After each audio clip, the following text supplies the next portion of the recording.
Welcome back to English from A to Z, English in real life. Today we're going to dive into something that might just be the biggest pronunciation hack you've ever heard. It's a single concept that could completely transform the way you sound in American English, and it goes way beyond the usual advice you've been getting.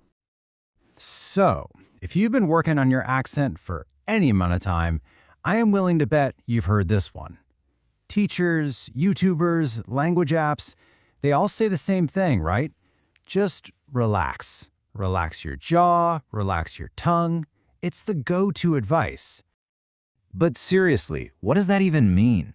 I mean, think about it. When you speak your own native language, your mouth feels pretty relaxed, doesn't it?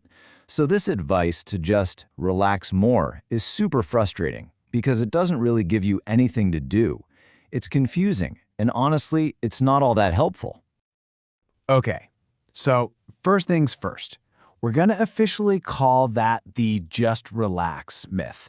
Because the secret to that authentic American sound, wow, it has almost nothing to do with relaxation. It's about something else entirely. That's right. And this might sound a little crazy, but the key is not getting rid of tension. It's about finding a completely different kind of tension. It's about changing your mouth's default setting, the way you hold your jaw and tongue before you even make a sound. You're shifting from your native language's baseline to a new one. All that other advice, relax your throat, speak from your chest, it's kind of taught backwards. It makes you focus on the symptoms, not the root cause. You end up more confused than when you started. The real fix is so much deeper and way more simple.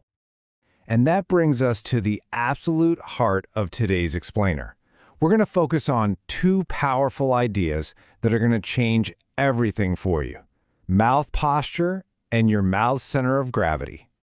So, mouth posture is kind of like body posture. You know, you can slouch or you can sit up straight. Well, your mouth has a default posture too. It's the normal way you hold everything: your jaw, your lips, your tongue. And let me tell you, the tongue is like 90% of the whole game here. Now, inside that posture, you have a center of gravity. This is the absolute core. It's a home-based sound that every other sound in the language kind of pulls towards, like planets orbiting the sun. It affects your vowels, your consonants, literally everything you say. So you're probably wondering, okay, what is this magical sound? Well, you're going to laugh because it's the sound pretty much every American makes when they're thinking. That sound you make when you're looking at a menu, I'll have the burger. That simple, totally neutral sound. That's it. That's the core of the entire accent. Now this sound actually has a technical name. It's called the schwa, and learning to find it, to really feel it in your mouth, that is going to be your #1 mission. And there's a really good reason why the schwa is the most common sound in American English. It's because it's literally the sound the mouth makes when it's at rest. It's the sound of that default posture, that center of gravity. It's home base. Now, check this out, because this is where you can really see the difference. For American English, the default posture is all about being open. The jaw is slightly open, the tongue is centered, and there's a lot of space.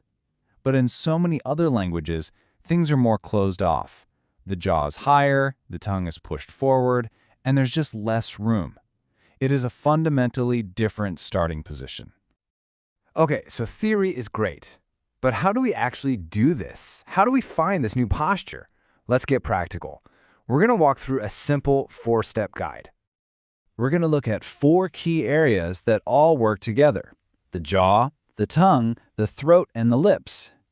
But pay really close attention, because the first two, the jaw and the tongue, they do almost all of the heavy lifting. All right, let's start with #1, the jaw. I want you to think of this as the foundation of a house. Seriously, if you don't get this part right, everything else is going to be a struggle. So the whole goal here is just to create more space. That's it. You need to actively let your jaw hang open just a little bit more than you're used to. You're not letting it go completely floppy. You're finding a new, gentle tension to hold it there. And hey, if your jaw muscles feel a little bit tired at first, that's a great sign. It means you're building a new muscle memory. Okay, once your jaw is in that new, slightly open default position, we can move on to the real star of the show, the centerpiece, your tongue. This is where the magic really happens. So I want you to try a little visualization with me. Just imagine that there's a small, squishy ball just kind of floating right in the middle of your mouth. This helps keep your jaw open and guides your tongue to exactly where it needs to be. See, imagining that ball naturally creates this little dip of pressure right in the center of your tongue. That feeling, that little dip, that is your schwa. That's home base. Now, when you talk, your tongue might squish the ball to make an E sound or roll it around, but it always comes back to that central point. You're not jamming your tongue forward, and you're not letting it just lie flat and dead in your mouth. All right, we've done the hard work with the jaw and the tongue. So these last two parts, the throat and lips, are really just small adjustments.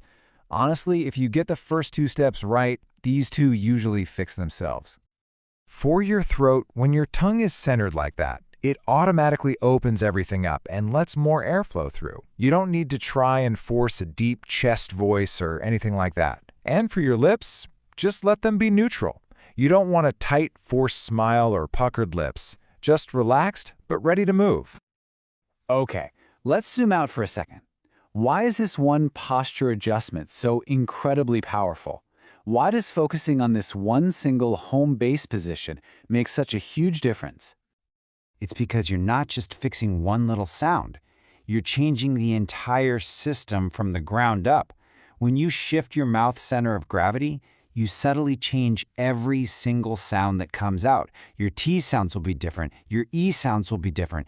Everything gets pulled into this new, more native sounding alignment. And that right there is the big takeaway.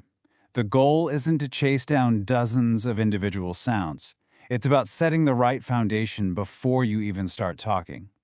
So I'll just leave you with this question. Could the real secret to mastering a new accent be hidden not in the sounds you're making, but in the posture you hold in the silence right between them?